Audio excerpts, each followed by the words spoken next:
Live from New Delhi, you're watching DD India News Hour, India's voice to the world. I'm Preeti Kaur. Coming up in the next 1 hour.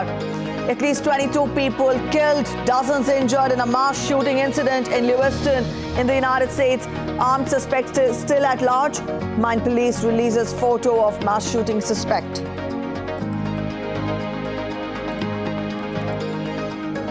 Israeli government holds war cabinet. Prime Minister Netanyahu says working around the clock before potential ground invasion. The timing of the military's operation, the timing is determined by consensus by the war cabinet.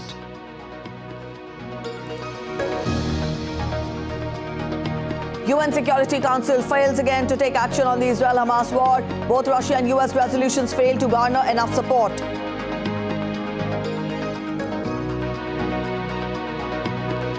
Pro-Israel resolution is the first act from new US House leader.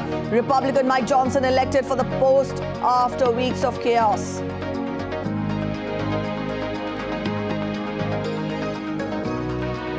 And in the ICC Cricket World Cup, struggling England meet Sri Lanka at Bengaluru today, while Australia thrashed Netherlands on Wednesday.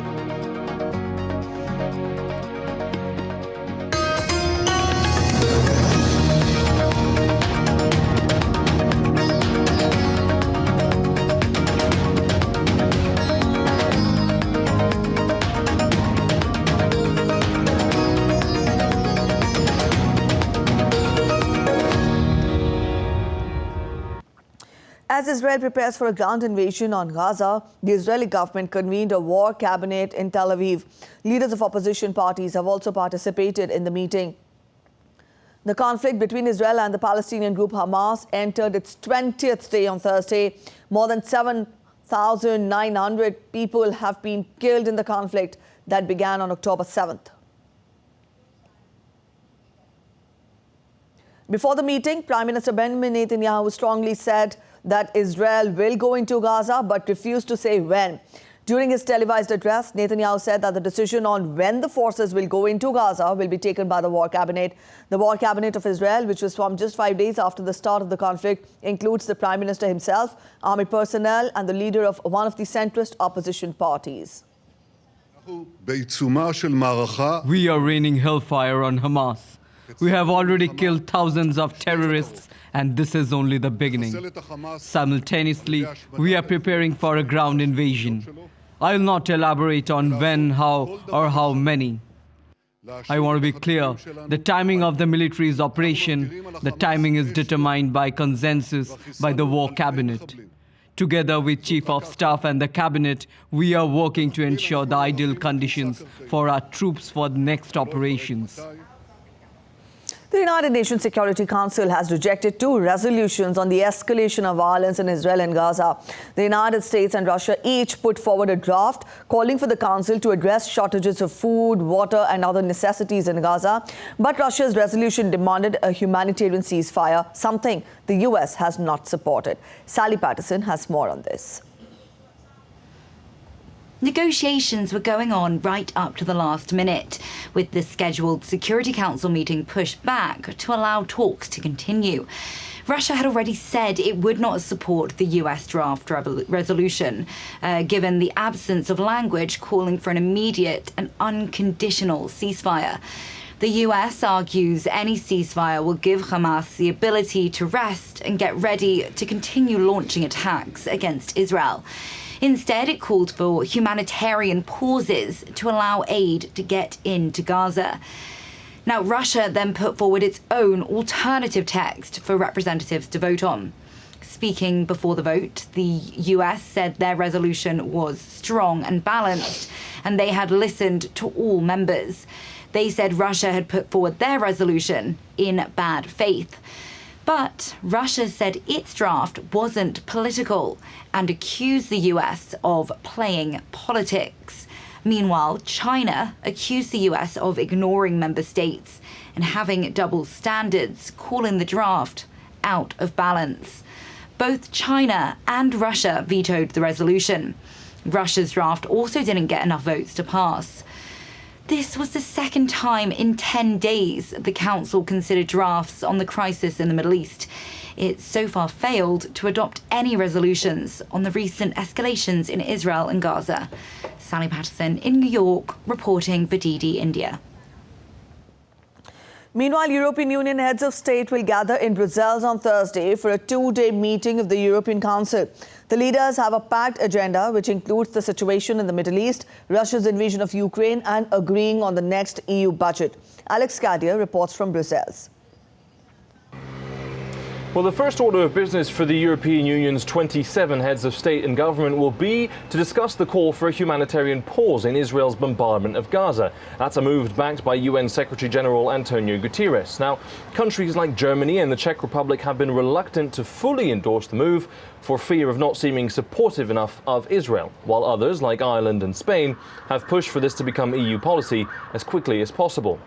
It would appear that leaders will almost certainly call for a humanitarian pause after the meeting, a move opposed for now by the United States. But even if they do, whether or not Israel will listen is still unclear.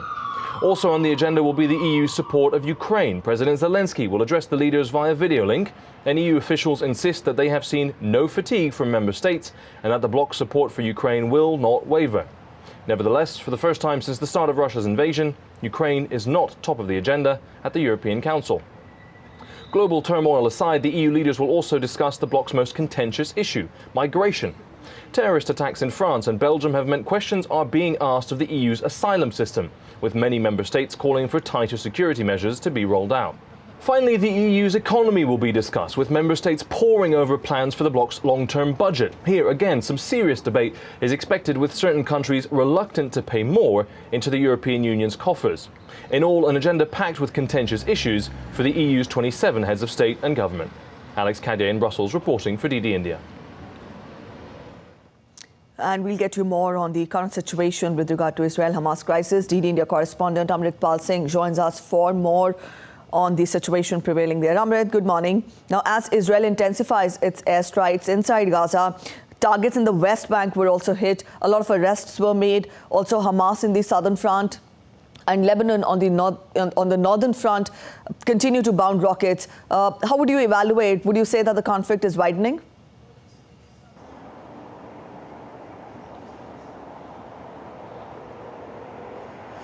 Yes, you could say the conflict is showing signs of widening. There is a threat of spillover, but it's already started showing signs of widening. Hitting Gaza was always the stated objective of Israel, saying that Hamas, because it's based out of there, but it's also the hits that you see in West Bank and the arrests that you see in West Bank are primarily the Israeli Defense Forces say they are Hamas supporters operating out of West Bank, because remember, Hamas had won elections in West Bank also. They may rule Gaza or be the government or run the affairs in Gaza Strip, but they are also members of parliament in the West Bank, though Israel doesn't recognize that. So there's the Israeli logic of hitting targets and making arrests in West Bank is that there are weapons being accumulated there, and there is a plan being made to hit Israel from West Bank. Therefore, it needs to act in self-defense. Hezbollah is continuously firing. Yesterday, rockets were fired from the Lebanon side, both on the tanks, and some fell in the open. Not much damage was done due to them, but Israel is responding. And in fact, if you look, Israel bombed Syrian bases yesterday again. This was after it had bombed the Aleppo and the Damascus airports. So clearly there seems to be a certain spillover, but not the full-fledged regional escalation of which the threat looms large. That perhaps is not happening because there are international pressures. The US is working, US and the other Western countries are working closely with their Arab counterparts, with their Arab allies, primarily Egypt, Saudi Arabia, to see that it does not, conflagrate further. So that is where things stand, but the threat very much remains. All right, Amrit, also after the UN chief remarks, the UN has refused visas to the senior officials. Spell out more details and what effect could it have on the situation?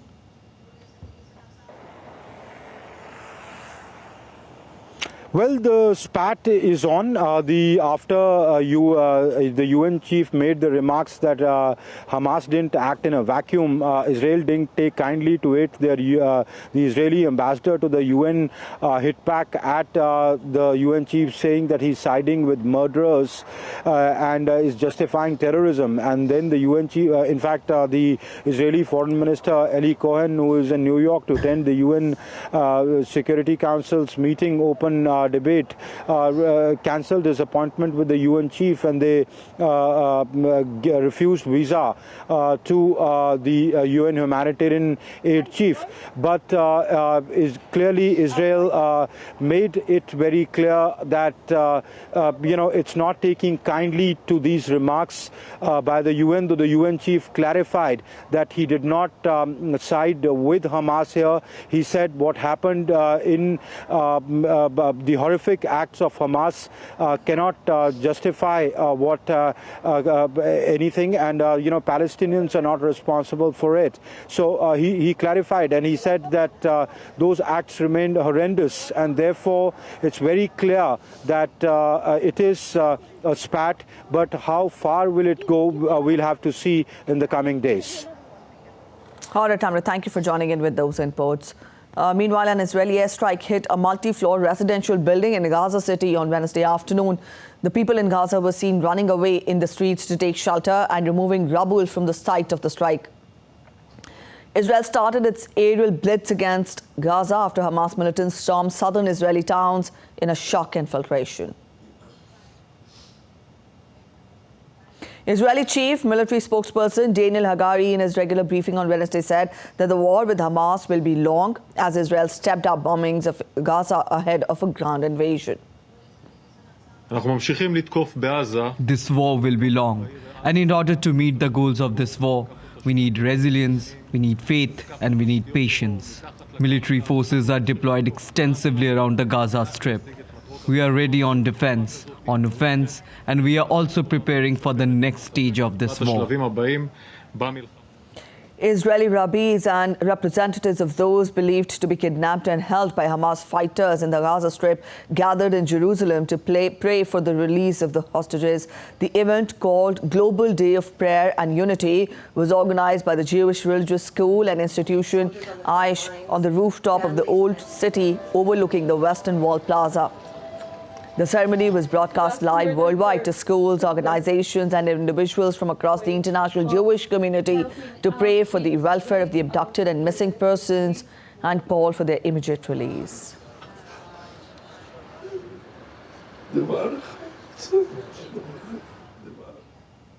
Israel's blockade of the Gaza Strip has led to an acute shortage of fuel, which is hindering vital services.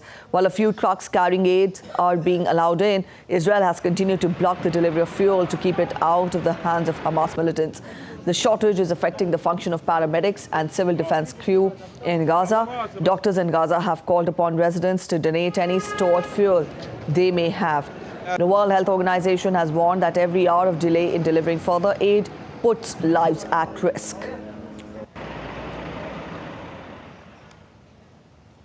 In a remarkable move, US President Joe Biden and Australian Prime Minister Anthony Albanese have joined forces to combat China's rising dominance in the Indo-Pacific region. Their strategic discussions encompassed crucial spheres like technology, clean energy, defense, and notably the groundbreaking AUKUS nuclear-powered submarine agreement. Albanese's visit to Washington intensifies this powerful alliance. DD India's correspondent Nick Harper gets us more details. China was very much in the background throughout the meeting between these two leaders and really in almost every agreement and initiative that they spoke about.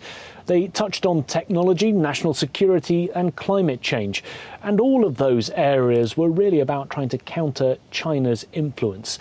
They spoke about AUKUS, that's the submarine pact between Australia, the US and Britain, with Australia gaining access to nuclear-powered submarines. They reaffirmed that deal. It was signed 2 years ago, but the US Congress is still in a state of needing to pass legislation that would allow Australia to get access to those nuclear-powered subs and the technology to build them. Australia appreciates the administration's efforts to operationalise AUKUS and work with Congress to pass the legislation needed to realise our AUKUS ambitions.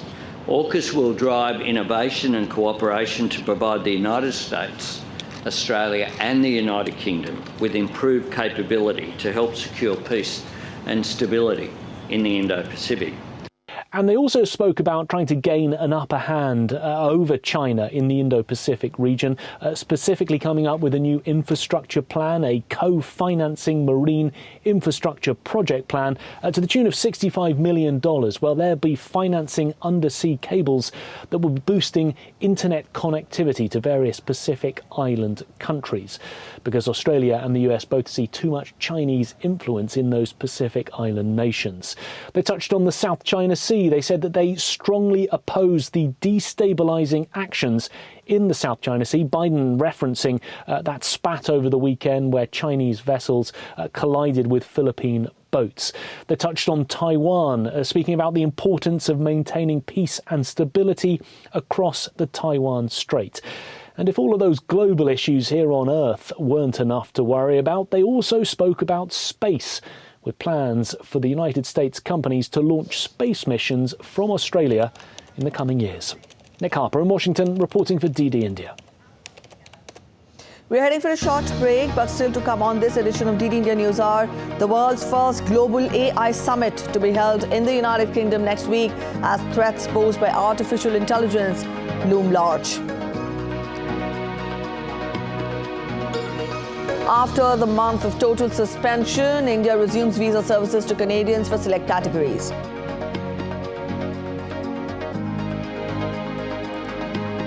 We also show you glimpses of the much-awaited extravagant and spectacular international Kullu Dussehra festival.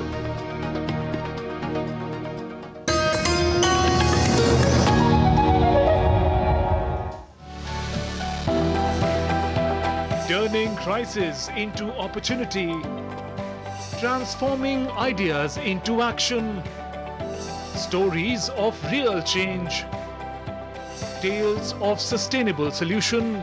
This series is going to tell stories of such changemakers. Watch Changemakers on DD India.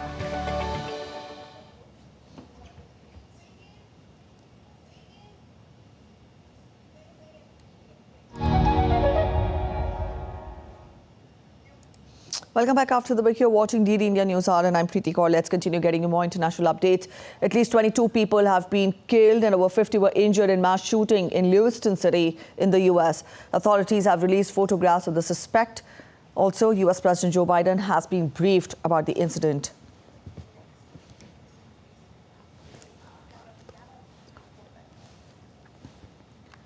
All right, to get us more on this, DD India correspondent Nick Harper is joining us live from the US. Nick, good morning. Get us the latest on the incident. We tell our viewers that 22 people have been killed so far. That's right. This seems to be a very fluid situation, but police and the FBI reporting that this is a mass casualty situation. At this stage, it seems to be that various law enforcement officials have told US media that 22 people have been killed, dozens potentially injured as well. And in the US, they've also been showing images of the gunman or the alleged gunman walking into at least 3 different businesses in the town of Lewiston, the second most popular city in the US state of Maine, walking into those businesses wearing a brown sweatshirt, a bearded man carrying an assault rifle. And we are hearing that he then proceeded to kill various people within those 3 locations, including a restaurant, a bowling alley and another location as well. One city councillor, Robert McCarthy, has been on various US networks to confirm that death toll. However, there are warnings that potentially that death toll could rise higher. And the situation being as fluid as it is because this gunman still appears to be on the loose. Police and various different authorities now searching for him. The FBI in the neighbouring or nearby state of Massachusetts, in the city of Boston, saying that they are ready to give any assistance that they can. But at this stage, authorities telling people to shelter in place. That means to remain in their homes, to report any suspicious activity, but to stay as safe as they possibly can and not to go out and about onto the streets of Lewiston this evening. All right, Nick, spell out more details on the area in the vicinity of the of the place where the incident took place. Is it a marketplace? Is it a residential area? Because you tell us that the shooter is still at large. Any word of caution by the authorities there for the people there? Yeah, plenty of words of caution to the people there. That shelter-in-place order still in place for people to stay within their homes. It appears that 3 different locations were targeted. One of them is a restaurant, one of them a bowling alley, also being referred to as an arcade-style area, and one other location that doesn't quite seem to have been pinpointed as of yet. We're told that President Biden has been updated on this, that local schools in the area on Thursday have already been told that they will be closed while this situation remains as it is. But of course, just bear in mind that this is yet another mass shooting in the United States. Mass shootings often being described when 4 or more people are shot. The current tally is around 565 mass shootings for the year so far, an incredible number. And just bear in mind as well that the US government, with the Biden administration, has been calling for a ban on these type of assault rifles, the type of weapon that seems to have been used in this mass shooting as well. There was a ban in place that lasted for a decade, but that ran out. The Biden administration has been pushing again for that to happen. But within the last 2.5 years, the Biden administration has managed to put some limited restrictions on gun controls within the United States, but still haven't been able to manage to convince all lawmakers in Congress to pass that all-out ban on these type of assault weapons, which is so often used in these mass casualty events, as we're seeing here this evening in the US state of Maine. All right, Nick, we'll leave it here. Thank you for joining in with those details. So that was our correspondent Nick Harper joining us from the US, telling us more. The shooter still remains at large, and 22 people have been killed and over 50 injured in the mass shooting incident that has been reported from the Lewiston city in Maine in the US. We'll keep you posted. The UK government has released a new report warning of the threats posed by artificial intelligence. Now, this comes as the UK is set to host the world's first global AI summit next week. Prime Minister Rishi Sunak is expected to provide an address later today on the challenges posed by this technology as the UK tries to position itself as a global leader on artificial intelligence. William Denslow reports from London. This new UK government report focuses on both the risks presented by artificial intelligence as well as the benefits it can provide. The paper addresses a few key topics, including the safety and security risks of generative AI, the capabilities of this technology, and the risks that could emerge in the future.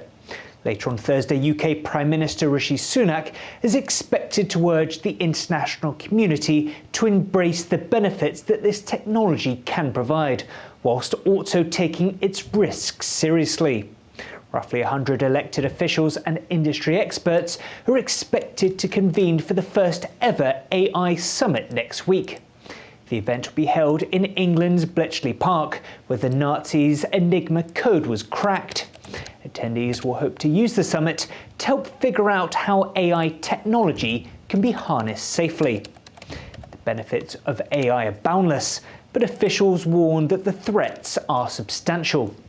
Much attention at the summit is expected to be on the risks posed by non-state actors and the dangers of AI being used to conduct cyber attacks or create bioweapons. Participants will also be discussing the risk of losing control of AI and the potential perils if systems start operating autonomously. The summit seeks to build momentum globally for AI regulations, as the UK seeks to position itself as a leading player on the issue. William Denslow in London, reporting for DD India.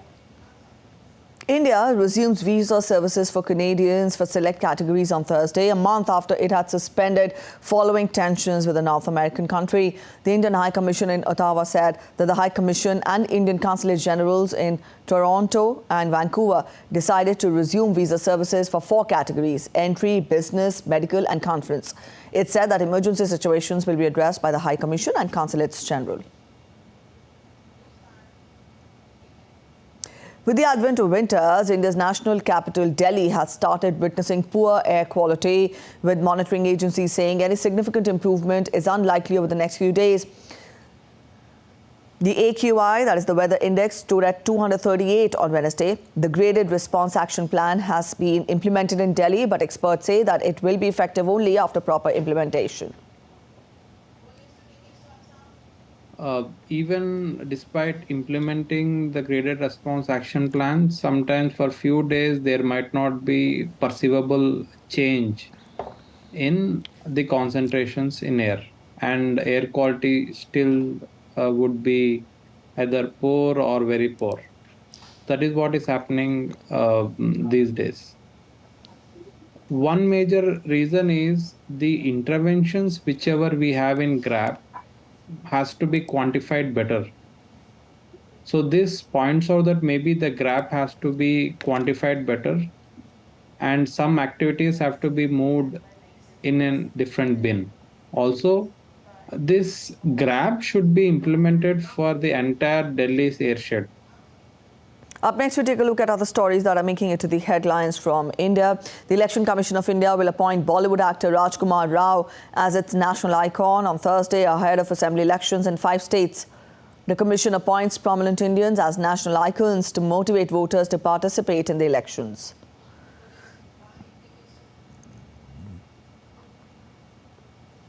Alai Balai, the annual event which is organized every year immediately the next day after Vijay Dashmi, was held with pomp and gaiety in South India's Hyderabad. This cultural extravaganza brings together public representatives from all political parties and well-known persons from different walks of life. Telangana traditional folk arts and dances were also showcased at the event. Indian President Draupadi Murmu will inaugurate the Golden Jubilee Foundation Week of Indian Institute of Management, Bangalore. That is IIM Bangalore today. During the event, President Murmu will release a book and a film on IIM Bangalore campus.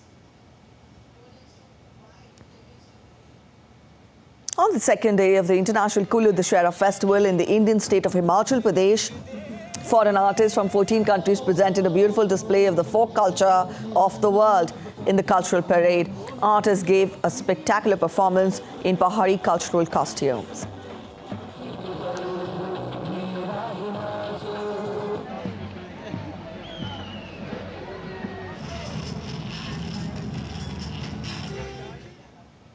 Up next, we are heading for a short break, but still to come on this edition of DD India News Hour. Cyclone Hamoon created havoc after landfall in southeast Bangladesh.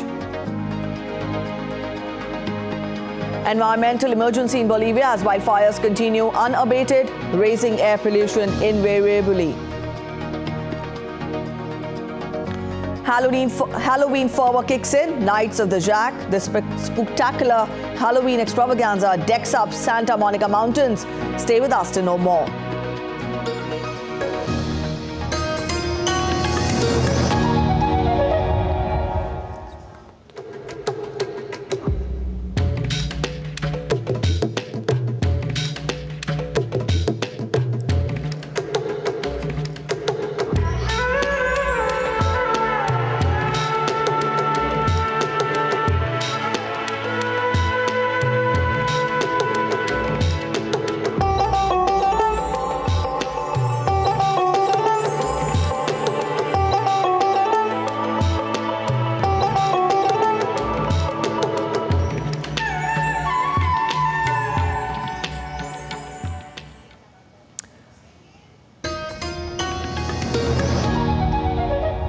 Welcome back after the break. You're watching DD India News Hour. Let's quickly take a look at the top stories once again. We're tracking this up. At least 22 people killed, dozens injured in a mass shooting incident in Lewiston, Maine in the United States. Armed suspect still at large. Maine police release photo of the mass shooting suspect. Israeli government holds war cabinet. Prime Minister Netanyahu says working around the clock before potential ground invasion.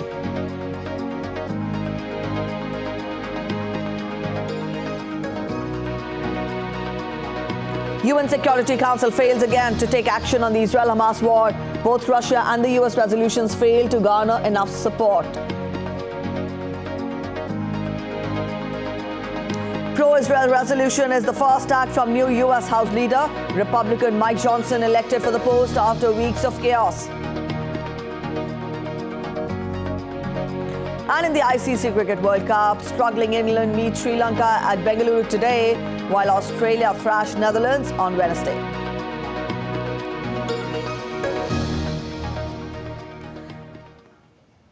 After more than 3 weeks of a speakerless House, US Congressman Mike Johnson has finally been elected as the Speaker of the House of Representatives. The prolonged vacancy disrupted Congress's ability to function as Republicans faced challenges in reaching a consensus on a nominee. Mike called up a resolution supporting Israel in his first action as the leader of the US House of Representatives. Nick Harper gets us more details. But it's a funny old world, the world of US politics. 36 hours ago, hardly anyone had heard of Mike Johnson. Now he's been catapulted to fame. And after 22 days, 14 candidates, 4 nominees and 4 floor votes, the House of Representatives once again has a Speaker. And that Speaker is a staunch Conservative from Louisiana. He's also the least experienced Speaker that the House has had in 140 years. He has never served in a senior position. He's never held a full committee chair. But he's now second in line to the President after the Vice President, a very powerful position in Washington. He's also one of the people who pushed conspiracy theories about election fraud after the 2020 presidential election. He backed those Trump claims that the election had been stolen from the former president. But now he's the Speaker of the House. After the last Speaker, Kevin McCarthy, was ousted just over 3 weeks ago. And then, of course, we had days during which Republicans were unable to coalesce around a single candidate that enough of them could back. Johnson's to-do list is particularly long. He has to deal with White House demands for more than $106 billion of funding for Ukraine and Israel in their conflicts. And then there's the looming government shutdown. The 17th of November is the date by which new legislation needs to be passed to prevent a shutdown. All of those things will be very difficult for a congressman with little experience, having served in the House for only 6 years. Nick Harper in Washington, reporting for DD India. Foxconn founder Terry Gou lies low in Taiwan election as China tax probe reverberates. He last appeared at a campaign event on Sunday night, the day a Chinese newspaper said that authorities had begun a tax probe into Foxconn's operations in China, even though he stepped back from running the world's largest contractor manufacturer 4 years ago. Foxconn said in a statement on Sunday that legal compliance was a fundamental principle of its operations and it would actively cooperate with the relevant units on the related work and operations. DD India's correspondent Andrew Wood joins us from Hong Kong. Andrew, good morning. Foxconn's China hubs have been targeted in tax probes. Spell out more details.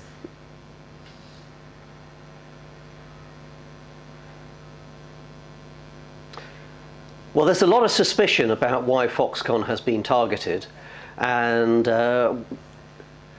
one of the possible explanations is that they're trying to discourage Terry Gou from standing in the presidential election. Now, tax probes are great in authoritarian countries because they can upset, they can make life difficult for political enemies of the government. Another common one is to investigate for corruption. So we don't know that this tax investigation on the mainland is linked to discouraging Mr. Gou, but there's a good chance it might be. Now, Mr. Gou, as you said, was last seen in public on Sunday. He's cancelled some events this week. And remember that Mr. Gou is an opponent of Taiwanese independence.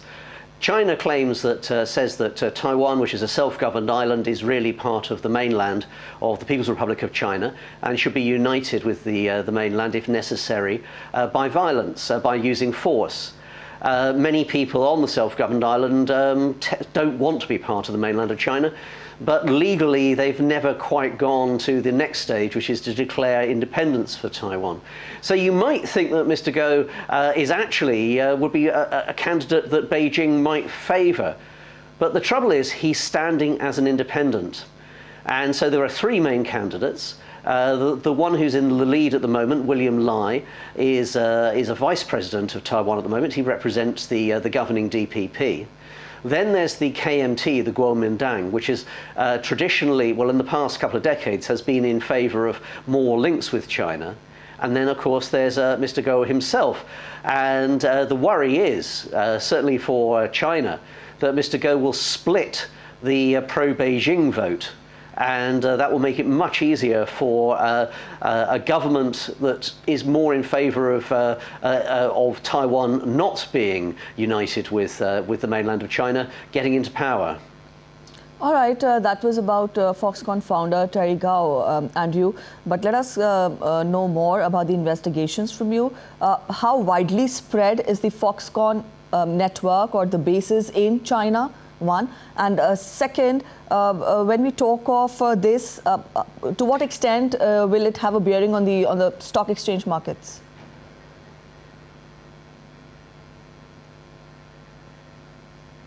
Well, shares in Foxconn have already fallen as a result, as you might expect. Remember, a share price is well, there's plenty of theories on what makes a share price, but very broadly speaking, and it's an expectation of how much profit a company is going to make in the future. And if a company is under investigation by the tax authorities, that could mean a big payment, a fine, or other punishments as well for a company if that company is found guilty of tax evasion.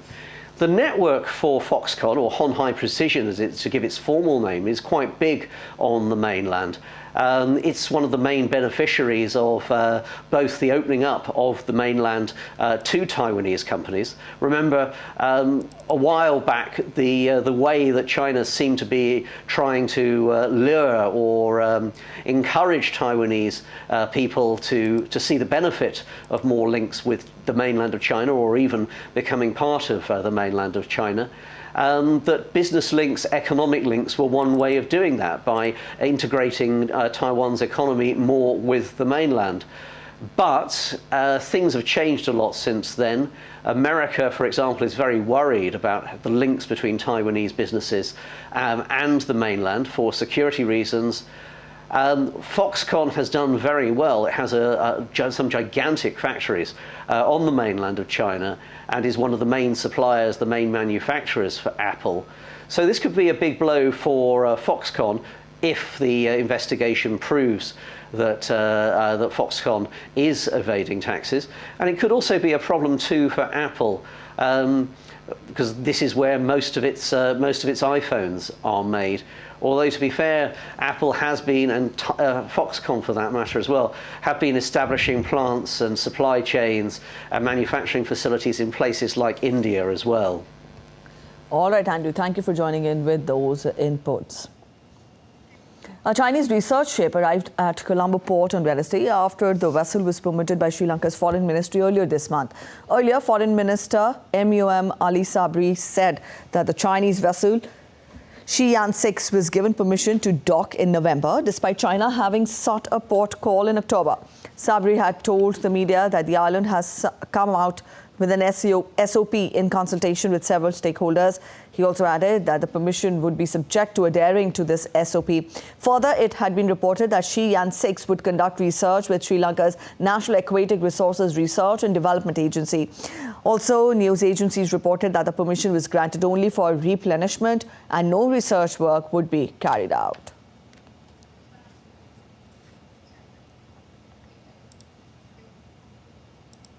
Russia says it has shot down 2 long-range US-made missiles fired by Ukraine at Russian targets. Now, there was no immediate comment yet from Kyiv or Washington on this. Ukraine launched US-supplied ATACMS missiles for the first time last week, causing heavy damage to 2 airfields housing Russian helicopters and other equipment.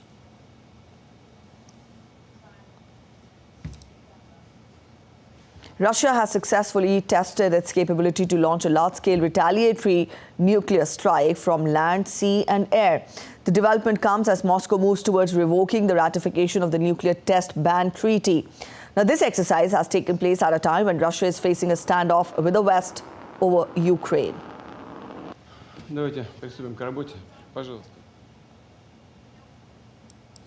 Ukrainian President Volodymyr Zelensky says the Russian drone strike in the western Khmelnytsky region probably targeted the area's nuclear power station.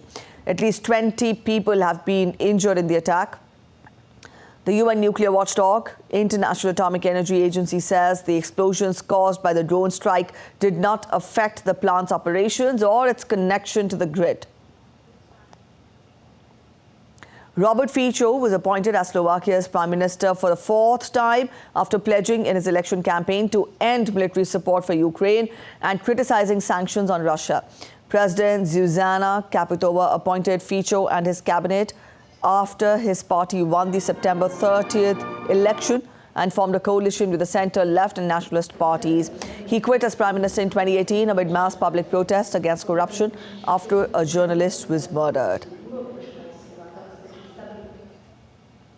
Venezuela's Attorney General Tariq Saab on Wednesday announced a criminal investigation into organizers of a presidential primary election held over the weekend. The investigation, requested by lawmaker Jose Brito, was centered on accusations of electoral violations, financial crime and also conspiracy, Saab said during a press conference. En tal sentido, anuncio que I announce the President and Deputy President of the National Primaries Commission will be summoned to be investigated.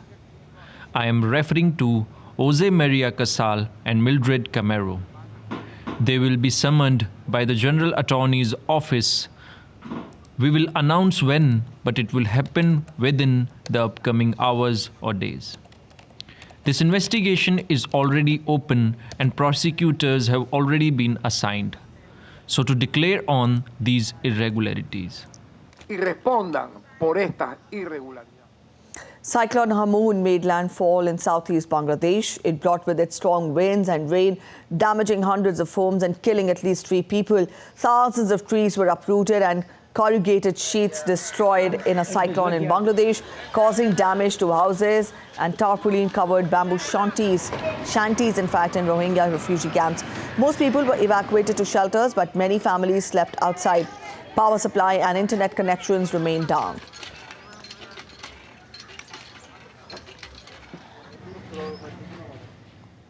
Mexican beach resort of Acapulco continued to reel from the aftermath of Hurricane Otis, which roared into the city early on Wednesday as a rare Category 5 storm.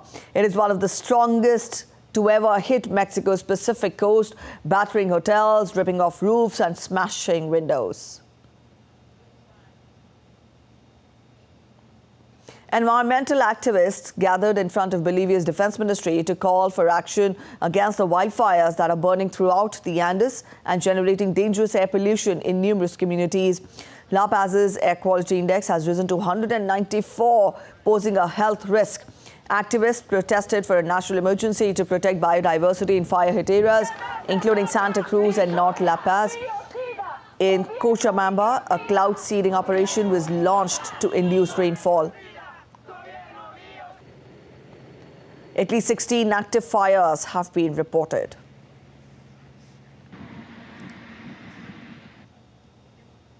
A quick look at what other stories are making it to the headlines from across the world. In Slovenia, over 1,000 teachers, school personnel and public employees in the culture sector demonstrated against the government's pay reform. Protesters claim that the reform aimed at reducing pay disparities in the public sector will devalue their status and lead to lower pay. South African mine workers emerged on Wednesday after spending 4 days underground. About 250 miners were underground as a standoff over union representation at Gold One's Modder East mine. Gold One and the National Union of Mine Workers allege that over 500 workers were held hostage by members of the rival Association of Mine Workers and Construction Union. And thousands of beautifully carved and illuminated Halloween pumpkins are drawing large crowd to the Santa Monica Mountains, which are located close to Los Angeles, known as Nights of the Jack. The occasion is a spooktacular Halloween extravaganza that includes carved pumpkin pictures of Hollywood celebrities, dinosaurs and aliens. The event uses between 4,000 and 5,000 pumpkins for the exhibit, and it takes around 25 minutes to traverse the course. The Halloween display is open till 1st November.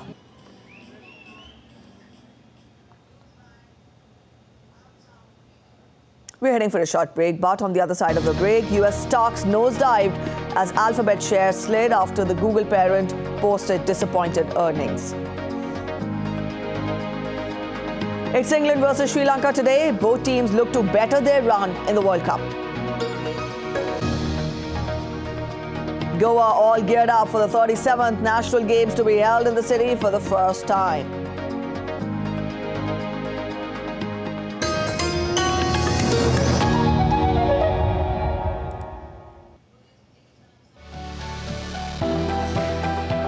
Turning crisis into opportunity, transforming ideas into action, stories of real change, tales of sustainable solution. This series is going to tell stories of such changemakers. Watch Changemakers on DD India.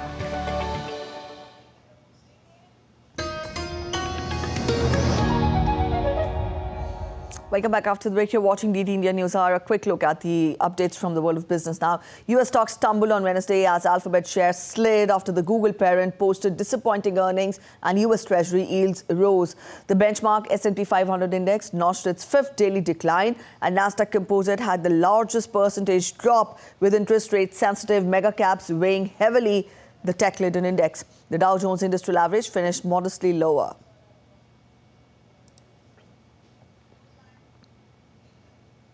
In a wave of ongoing strikes, the United States continues to grapple with industrial unrest, with hotel workers becoming the latest group after Hollywood writers and auto strikes to sit behind picket lines demanding fair treatment and equal rights. Now, these strikes shed light on the widespread issues such as poor working conditions and healthcare deficiencies, challenging the American dream, which appears more elusive than ever.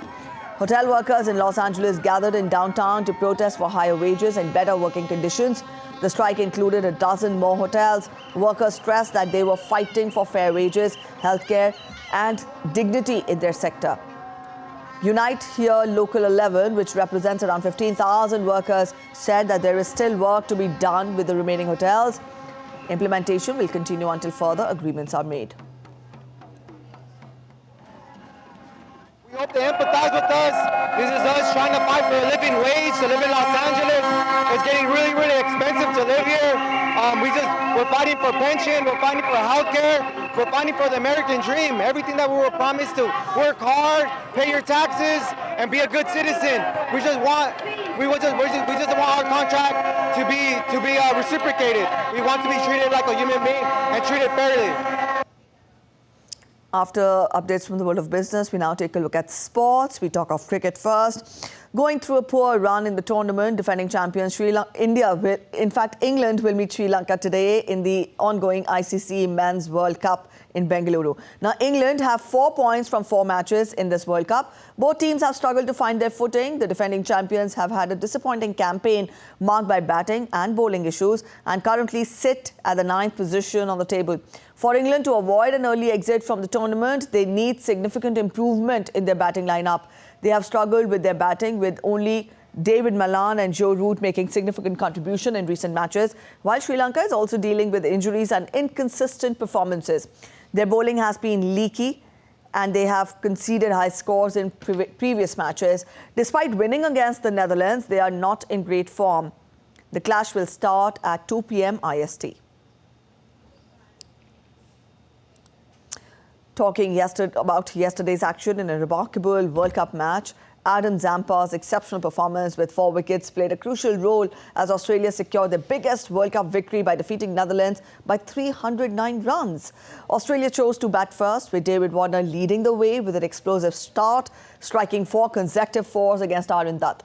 The Australian innings saw a remarkable display of power hitting as Glenn Maxwell blazed his way to the fastest World Cup century in just 40 balls. However, Logan Van Beek struck again, taking back-to-back wickets by dismissing Glenn Maxwell and Mitchell Starc. Pat Cummins concluded Australia's innings with a boundary. In the end, Adam Zampa's crucial wickets ensured a dominant victory for Australia in this World Cup match. And Goa is all set to host the Indian National Games for the first time. The Games will be held in Goa from October 26 to November 9th And Goa has made extensive arrangements in the run-up to the grand opening ceremony that will witness Prime Minister Narendra Modi inaugurating the sporting extravaganza. Suchitra Bharadwaj sent us this report. The 2023 National Games of India will be held in Goa from October 26th to November 9th, 2023. This will be the 37th edition of the National Games, and an estimated 10,000 athletes will take part across 43 sporting disciplines. India's prestigious multi-event sporting showcase was last held in Gujarat in 2022. The prestigious event, which has attracted over 7,000 sportspersons from across all states and union territories, has also included new sports like beach football, rollball, golf, sepak takraw, square martial arts and pencak silat as medal categories as part of the government's endeavour to give fillip to traditional Indian sports. The National Games will be held across 5 cities in Goa: Mapusa, Madgaon, Panjim, Ponda and Vasco. Multiple venues throughout Goa will host the various competitions. Cycling and golf, however, will be held in New Delhi. Goa has made extensive arrangements in the run-up to the grand opening ceremony that will witness Prime Minister Narendra Modi inaugurating the sporting extravaganza at the Pandit Jawaharlal Nehru Stadium in Fatorda on October 26th. Goa will host the National Games for the first time. In the previous edition hosted in Gujarat, the Services Sports Council Board emerged as champion, representing the Indian Armed Forces. They secured 128 medals, including an impressive 61 gold medals. After a long wait, Goa is finally hosting the National Games for the first time. This edition is going to be bigger, with more than 10,000 athletes participating in 43 sports. We will also see the debut of some new sports in this edition. So the next 2 weeks are going to be super exciting for the sports lovers. With camera person Sumit Dhiman, this is Suchitra reporting for DD India from Goa. All right, Suchitra is joining us from Goa to spell out more details. Suchitra, good morning. Now, National Games are always likened to the domestic version of the Olympic Games. Spell out more details about the preparations. Is everything in place? Is the stage all set? We see the Games to be inaugurated today by the Prime Minister.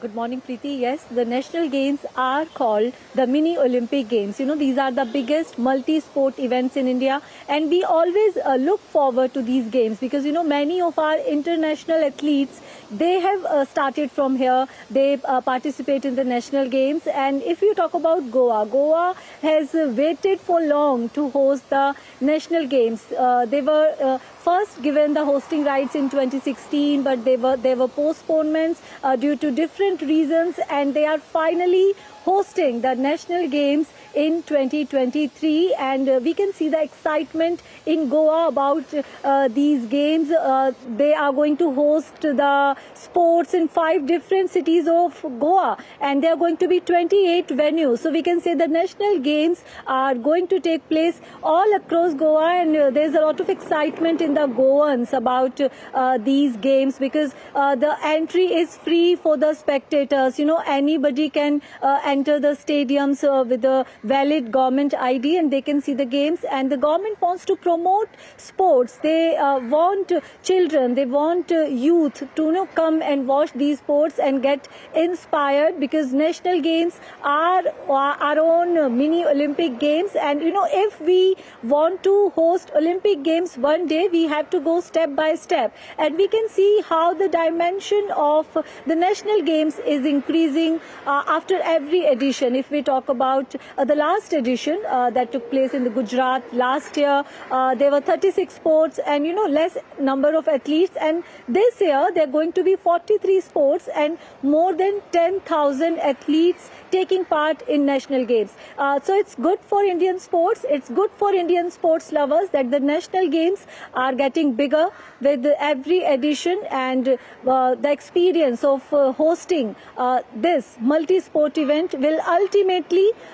lead us to hosting the Olympics one day, because this is our preparation to go forward in that direction, how to successfully host a large multi-sport event. Preeti. All right, Suchitra, yes, it will be a lot of excitement for sports lovers for the next 2 weeks, but then we see that beach football will be making its debut in this edition of the National Games. What are other highlights that we look forward to during the next 2 weeks?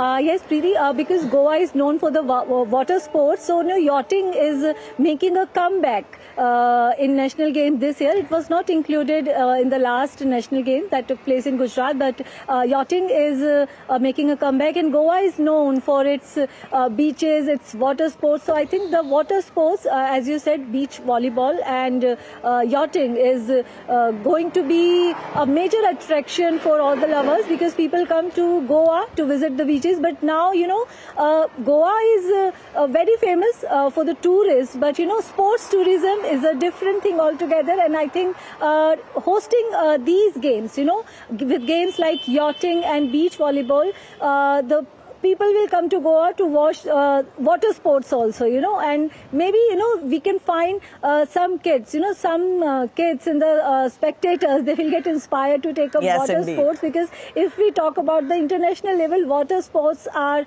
not really that popular in India. So it will be a right step in the right direction. All right, Suchitra, we leave it here, right step in the right direction. Thank you for joining in with those details. And with that, we end this edition of DD India News Hour. But let us know your thoughts on the news of the day. You can connect with us on Facebook, X, and also Instagram. We will be back with more news as it breaks here on DD India. I'm Preeti Kaur signing off. And from all of us here in Delhi, thanks for watching DD India News Hour.